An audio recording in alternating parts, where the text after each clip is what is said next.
1, 2, 3.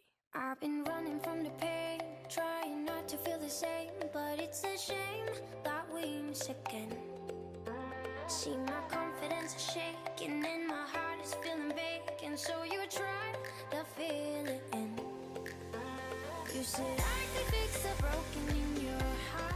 Traveling will change your life, and do it while you can. It taught me to really keep an open mind about everything. It makes you feel like the world is a little bit smaller as you make more friends around the world. Like, you're like, oh, I know somebody in that country. You discover things about yourself going out there alone that you never would have thought, you know what I mean? We were in Trinidad, and we were doing outreach to the local schools to teach them curriculum through dance. And the little girls came running up to me afterwards, and they just wanted to know so much more, and they were hugging me, and I mean, my heart was just so full. I started crying. My full day in Florence, I was able to, we walked around exploring, and museums were free on Sundays. So we saw Michelangelo's David for free, and we went to all these other different museums, and at the end of the day, we walked up this huge hill, ordered paninis and watched the sunset. And that was the end to my first day in Florence, and it was like a dream. Don't be scared to go out on your own. You don't have to go with a group. If you want to go venture out in the city, explore, yeah, totally do it. I can go and try to speak Spanish to somebody from Spain, even though I'm not that great in Spanish, but hey, this is a whole new world. Costa Rica is super colorful, everything, the plant life, the buildings, the people. So I really miss the color, because you come back to the United States and it's a lot of whites and grays and all these things, all the buildings are pretty uniform. So I miss that a lot. The food, oh my goodness, so good. I loved all of the people that I met. All the students at the university were super nice. My host family was awesome. Even the people at restaurants and just at the store and just walking around, everybody was so nice. There's a big difference between vacationing and living somewhere. So when you're able to study abroad and immerse yourself more in a culture, you almost feel like a local, truly, for a good period of time. I know it seems scary to leave your life behind and to leave your friends behind and your family or maybe your significant other, but I promise you, life doesn't stop, and time is a luxury that we all have right now. Go. Honestly, just go. Don't think twice about it. If money is an issue, money will always find a way. But you won't get an opportunity to do this type of stuff when you're maybe in your 40s and you have children and you have other responsibilities, whereas now you're young, the world's at your fingertips, and there's so much more than just what's outside of this university for you as far as your education goes.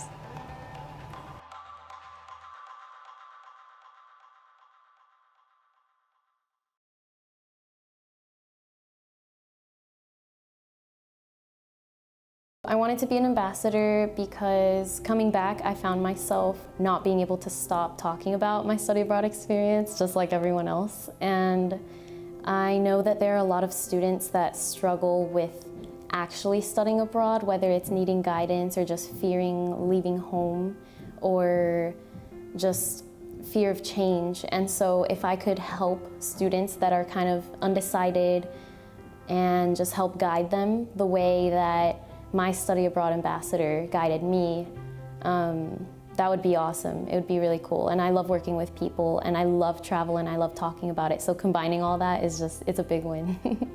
So one of my most memorable moments abroad was I was walking down one of the streets in Paris, the street that I would always walk down whenever I got out of class, and it was right by Notre Dame, and I would go there whenever I felt stressed. And I remember specifically it was during the spring, so this is when all the cherry blossoms were coming out, and everything was pink and pretty, and the skies were blue and the sun was out. And I remember just having a really kind of stressful day after an exam. So I went to Notre Dame to just, look at the beauty and de-stress, and I stumbled upon a street performance, and it was really cool just seeing everyone gathered there, like cheering and enjoying the moment, and just seeing all the families and all the different tourists there for the same reason. And it reminded me why I love traveling so much, because everyone was there just to enjoy it, just to appreciate the beauty of Paris, and it's awesome. A piece of advice I would have given myself before I left was to just get out there as much as possible and spend the least amount of time in your homestay or in your apartment as possible, because you're only there for a certain amount of time, and that time will fly. Even though I was there for a year, it felt like I was there for a few weeks. I didn't get to see nearly as much of Paris as I would have loved to, but I think that's the beauty of it. No matter how long you live somewhere, there's always something to see, and there's always stuff to do. There's always people to meet, and so just take advantage of that. The world's your oyster, and just use it as much as you can, because there's so many things. My study abroad experience was a dream turned into a reality.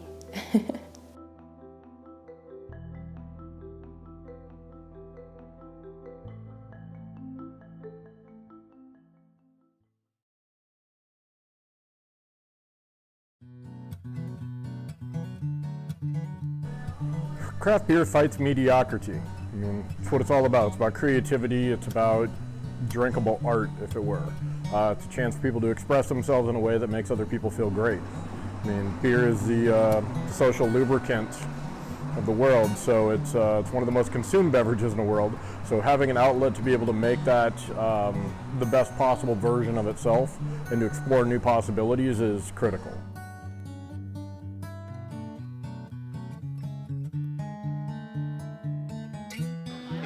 Prior to about 2005, it was domestic beer and imported beer. Craft beer wasn't really a thing yet. Craft beer could be domestic or imported. But somehow a movement happened and craft carved out its own, identity, right? If you take a really close look at history, you'll realize that, we've been making beer for 5,000 years. That's a lot of generations of people. And it's been nothing more than recipe being passed down from me to you, to your kids, to their kids, to their kids, and on from there. No different, right, than bread, right? Same set of ingredients, but different formats. A very good brewer has to have years of behavioral experience. It's not something that you can just pick up and start doing. For example, David Jones, our brewer, he's got probably over 20 years experience brewing. We just brought on a gentleman that has 7 years of brewing experience. It's a process-driven position, and it's not something that you can easily master. Again, it takes years. Brewed my own batch many years ago. Actually, started out as a home brewer forever ago, and made a batch of beer, and it was awful. And if it wasn't for the fact that my neighbors enjoyed free beer, it probably would have been undrinkable. But that didn't deter me, and I went on to make many fine batches since. Most brewers are actually hidden back in the far corners of a brewery behind closed doors, and as much as that can be a relaxing and enjoyable experience, it's really fun here because they get to engage with customers, they get to ask questions about how their beer is made. Most people just assume that beer just exists somehow. They don't realize how much work goes into every step of it, how much pre-planning has to happen. It is it's very much interesting for me to be able to engage with people and educate them on beer. It's actually a pretty simple process, or you can make it as complicated as you want it, but it is primarily extracting sugars from barley malt and creating a mash, which is similar to mixing oatmeal. So if you can do that, you can mash in. And then having the equipment and gear to separate that liquid from the grain, and having a vessel to boil it.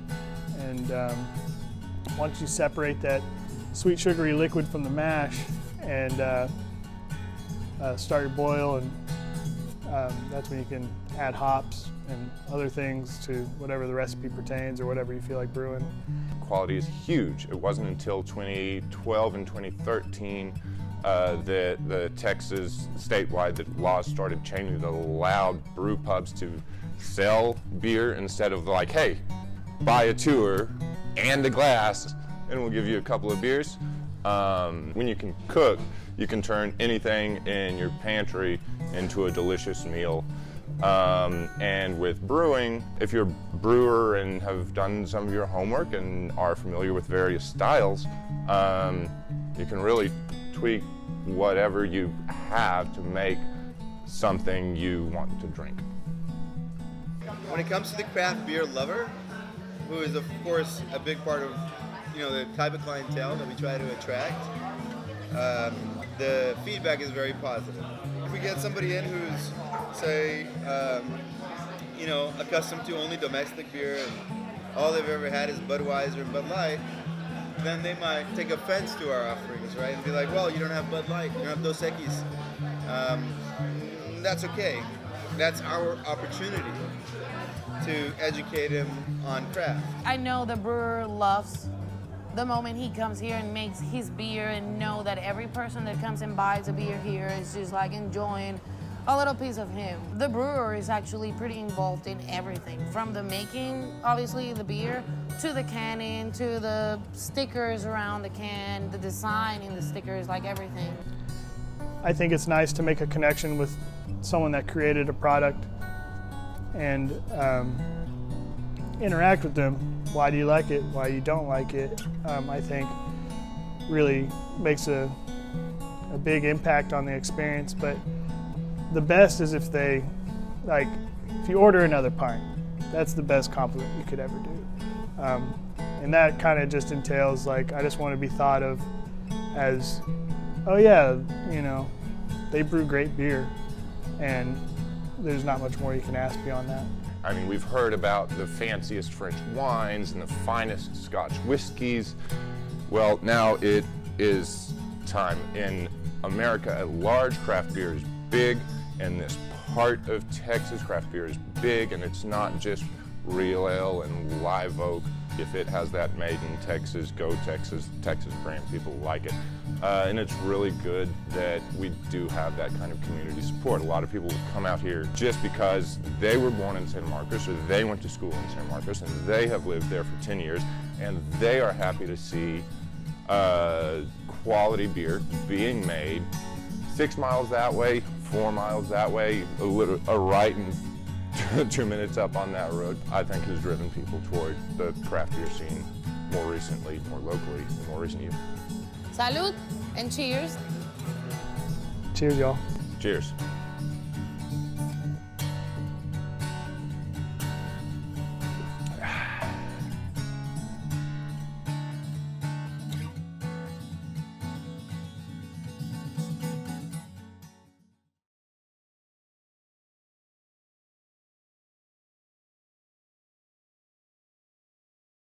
I'm Mark Steele, and I'm a strength and conditioning coach at Texas State University. Always knew that I was going to plan on being a coach. Didn't expect to be a college coach. I like seeing athletes realize the benefits to their time in the weight room. If they recognize the benefits of the weight room, they don't have to like it, but at the very least, they can benefit from being in the weight room, and they recognize the importance, even though it may not be their favorite thing in the world. If you look at basketball or volleyball, they're big time vertical sports. So, the ability to get up off the ground is important. If you look at, softball or baseball, the rotational aspect of throwing and hitting is emphasized big time. The biggest thing is that your ability to form relationships with athletes and know that you're there to help them improve as an athlete. I worked out with him all summer, and so we really got on a personal level, and then he's pushed me to reach things that I haven't ever reached before. So it's pretty good for my senior year to go above and beyond and get personal records on all my strengths. I try not to be overbearing necessarily, and the athletes recognize that it starts from the top down. So the sport coaches place importance on it, and the athletes recognize that it's important. They come in and they do the work. It's not like they're in here goofing off or just give them a sheet to work out and they're doing it themselves, there's always something to teach up. I mean, every day he expects you to bring your best. He knows some days, you know, somebody could be hurt, or, you know, if we come in here after practice, he usually adjusts some workouts, but most of the time, well, all the time, he wants you to put forth the effort that you would anywhere else, especially, you know, basketball, weights. It should all be the same effort. Being a strength and conditioning coach is that I get to be a part of a team that now that I'm no longer an athlete myself. So being a part of a team, getting to contribute in whatever fashion I can to help them win is it's a good feeling.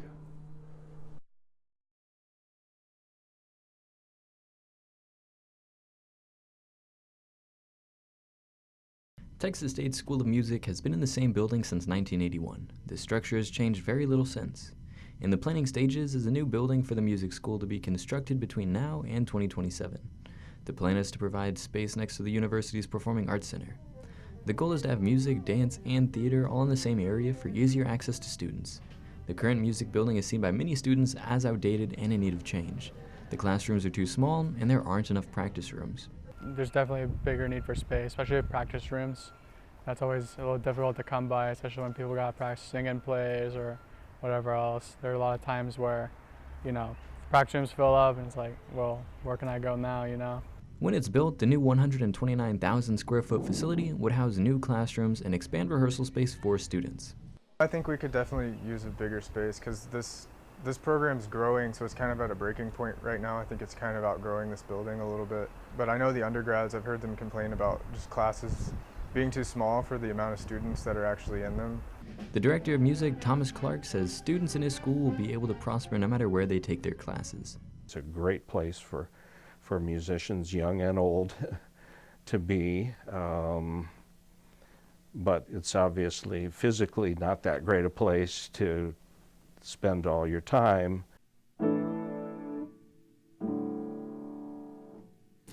The new music building right next to the Performing Arts Center is expected to be open within the next 8 years, but a lot of students are hoping for a sooner construction date. For Bobcat Update, I'm Kyle Finley.